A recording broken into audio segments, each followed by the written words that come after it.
അള്ളാഹുവിനോട് സത്യം ചെയ്തുകൊണ്ട് ഒരു കാര്യം അവർ തീർപ്പാക്കി പറഞ്ഞാൽ അതങ്ങനെ തന്നെ പൂർത്തീകരിച്ചു കഴിഞ്ഞു. എന്തേ കാരണം? ഈ പറഞ്ഞ വാക്ക് പിൻവലിക്കാൻ പറ്റൂല. ഇവർ അള്ളാഹുവിന്റെ അടുത്ത ആളുകളാണ്. അള്ളാഹുവിനോട് മനസ്സുകൊണ്ടും ശരീരം കൊണ്ടും നാവ് കൊണ്ടും എല്ലാം കൊണ്ടും അടുത്തവരാണ്. ആ അടുത്ത ആളുകളുടെ നാവിലൂടെ വന്ന് വീഴുന്ന വാക്കില്ലേ, അത് ആ രൂപത്തിൽ തന്നെ സ്വീകരിക്കപ്പെട്ടു പോയി. അതിന് പിന്നെ മാറ്റമില്ല. അത് ഇവിടെ തന്നെ ഇരിക്കുമ്പോ ബഹുദൂരം അപ്പുറത്തുള്ള കാര്യങ്ങൾക്ക് അവർ പ്രതിവിധി പറയുമോ? പ്രതിവിധി പറയും. പരിഹാരമുണ്ടാക്കുമോ? പരിഹാരമുണ്ടാക്കും. നിർദ്ദേശിക്കാൻ കഴിയുമോ? നിർദ്ദേശിക്കാൻ കഴിയും. വലിയ വലിയ മഹാന്മാരൊക്കെ അങ്ങനെ ചെയ്തില്ലേ?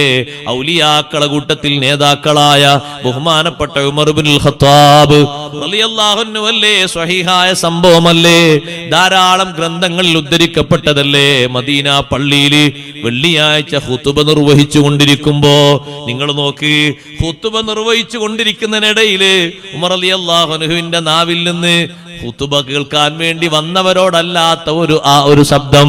ഉമർ ഇബ്നുൽ ഖത്താബ് റളിയല്ലാഹു അൻഹു പറയുന്നു, യാ സാരിയ അൽ ജബൽ അൽ ജബൽ. 10 ദിവസം മുമ്പ് മദീനയിൽ നിന്ന് യാത്ര പോയ ചെറിയ പോരാളികളായ സാരിയത്ത് ബിൻ ഹിസ്ൻ റളിയല്ലാഹു അൻഹു, ആ കൂട്ടത്തിൽ അമീറാണ്, നേതാവാണ്. സാരിയത്ത് ബിൻ ഹിസ്ൻ റളിയല്ലാഹു അൻഹു എവിടെയാണ്? നഹാവന്ദിലാണ്. മദീനയിൽ നിന്ന് ആയിരക്കണക്കിന് കിലോമീറ്റർ അപ്പുറത്താണ്. മലയുടെ മുകളിൽ ഒരു താഴ്വരയിൽ സാരിയത്ത് ബിൻ ഹിസ്ൻ റളിയല്ലാഹു അൻഹു നിൽക്കുമ്പോ മദീന പള്ളിയിൽ മിമ്പറിൽ നിന്ന് വിളിക്കുന്നു ഉമർ ഇബ്നുൽ ഖത്താബ് തങ്ങൾ, യാ സാരിയ അൽ ജബൽ അൽ ജബൽ. സാരിയത്ത് ബിൻ ഹിസ്ൻ തങ്ങളെ, പർവ്വതമൊന്ന് നോക്കണം, പർവ്വതമൊന്ന് ശ്രദ്ധിക്കണം, പർവ്വതമൊന്ന് നോക്കണം. ഒരൊറ്റ വാക്ക് പറഞ്ഞപ്പോ ആ വാക്ക് സാരിയത്ത് ബിൻ ഹിസ്ൻ റളിയല്ലാഹു അൻഹു കേട്ടോ ഇല്ലേ? അതറിയണ്ടേ? ഒരാഴ്ച കഴിഞ്ഞ് മഹാനവറുകൾ സംഘത്തോടും തിരിച്ചു വരുമ്പോ മദീന പള്ളിയിൽ വെള്ളിയാഴ്ച ഖുതുബ കേൾക്കാൻ വേണ്ടി വന്നിരുന്ന ആളുകൾ അവരോട് ചോദിച്ചു, നിങ്ങളെയാണല്ലോ മിമ്പറിൽ വെച്ച് അമീറുൽ മുഅ്മിനീൻ വിളിച്ചത്, നിങ്ങളത് കേട്ടോ? നിങ്ങൾക്ക് വല്ല പരിഹാരവും കിട്ടിയോ? സാരിയത്ത് ബിൻ ഹിസ്ൻ റളിയല്ലാഹു അൻഹു പറഞ്ഞു, കേട്ടു.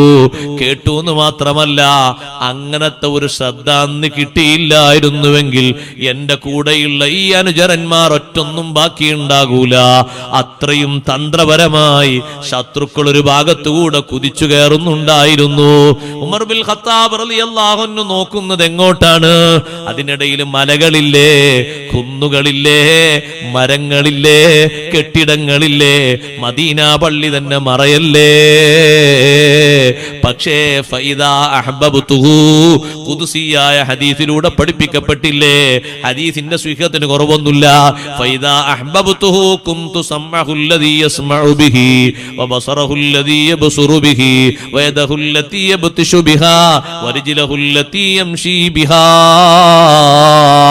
ഞാനൊരു അടിമയെ അങ്ങ് സ്നേഹിച്ചു കഴിഞ്ഞാൽ, എങ്ങനെ സ്നേഹിക്കും? ഫർളും സുന്നത്തും ജീവിതത്തിൽ കൃത്യമാക്കി നിത്യമാക്കി പതിവാക്കിയിട്ട്, അതുകൊണ്ട് കൽബും ശരീരവും നാക്കും അവയവങ്ങളും അള്ളാഹുവിന്റെ മാർഗത്തിൽ പൊരുത്തപ്പെട്ട രൂപത്തിൽ അങ്ങ് മാറ്റിക്കഴിഞ്ഞാൽ ഞാൻ അവനെ വല്ലാതെ ഇഷ്ടപ്പെടും.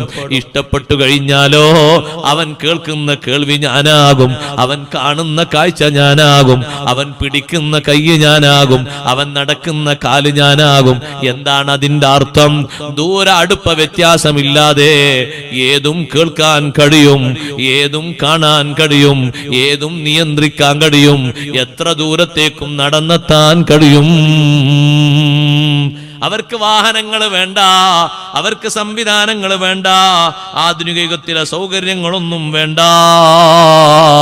സുബ്ഹാനല്ലാഹ്, അവർ കാണാൻ ഉദ്ദേശിച്ചൊന്ന് നോക്കിയാൽ മതി, അവരൊന്ന് പറഞ്ഞാൽ മതി, അവരൊന്ന് നിശ്ചയിച്ചാൽ മതി, അള്ളാഹു പൂർത്തീകരിച്ചു കൊടുക്കുന്നു. അതല്ലേ ഖുർആൻ അവരെ മഹത്വം പറഞ്ഞപ്പോൾ അങ്ങനെ പറഞ്ഞത്, ലഹും മാ യശാഊന ഇൻദ റബ്ബിഹിം. അള്ളാഹുവിന്റെ ഇഷ്ടദാസന്മാർ എന്താണോ അവർ ഉദ്ദേശിക്കുന്നത്, റബ്ബ് സുബ്ഹാനഹു വ തആല അത് നിറവേറ്റി കൊടുക്കുന്നു. അത് നമ്മുടെ ദൃഷ്ടിയിൽ, നമ്മുടെ കാഴ്ചപ്പാടിൽ ഒരു പക്ഷേ നടക്കാത്ത കാര്യമാണെന്ന് തോന്നിയാലും അല്ലാഹു ജല്ല ജലാലുഹു അത് നടത്തിക്കൊടുക്കുന്നു. അവരെ വാക്ക് വെറുതെയാകാൻ പാടില്ല. അവരുടെ നിശ്ചയം വെറുതെയാകാൻ പാടില്ല. അവർ പറഞ്ഞതുപോലെ കാര്യങ്ങൾ നടക്കും. ഒന്നല്ല പത്തല്ല ധാരാളം കാണാം. ഉമർ ബിൻ ഖത്താബ് റളിയല്ലാഹു അൻഹു ഒറ്റ വിളി വിളിച്ചിട്ടില്ലെങ്കിൽ എന്റെ കൂടെയുള്ള ആൾക്കാരൊന്നും ബാക്കി ഉണ്ടാകൂല. എത്ര ദൂരത്തേക്കാ വിളിച്ചത്?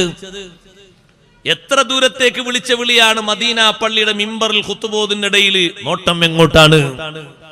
മുന്നിലുള്ള ആളുകളെ നോക്കുന്നതിനോടൊപ്പം മഹാനവറുകളെ നോട്ടം പോയത് എത്ര കിലോമീറ്റർ അപ്പുറത്തേക്കാണ്? മറകളൊന്നും തടസ്സമല്ല, ഒന്നും തടസ്സമല്ല. അള്ളാഹുവിന്റെ ഇഷ്ടദാസന്മാരായി മാറിയപ്പോൾ അവരുദ്ദേശിക്കുന്ന ഉദ്ദേശങ്ങൾ കേൾക്കേണ്ട രൂപത്തിൽ കേൾപ്പിക്കാൻ. നമ്മളൊക്കെ സൗകര്യങ്ങൾക്ക് അടിമപ്പെട്ട് ജീവിക്കുന്ന ആൾക്കാരല്ലേ? അത്രേ നമ്മളെ കൊണ്ട് കഴിയുള്ളൂ. അവർക്കുള്ള സൗകര്യങ്ങളും